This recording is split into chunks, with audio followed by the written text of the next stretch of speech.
वन्दित सुन्दरि माधवि चन्द्र सहोदरि हेममये मुनिगणवन्दित मोक्षप्रदायिनि मञ्जुळभाषिणि वेदनुते पङ्कजवासिनि देव सुपूजित सद्गुणवर्षिणि शान्तियुते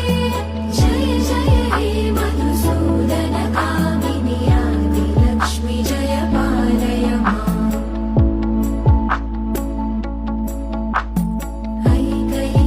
ऐकैकल्मषनाशिनि कामिनि वैदिकरूपिणि वेदमये क्षीरसमुद्भव मङ्गलरूपिणि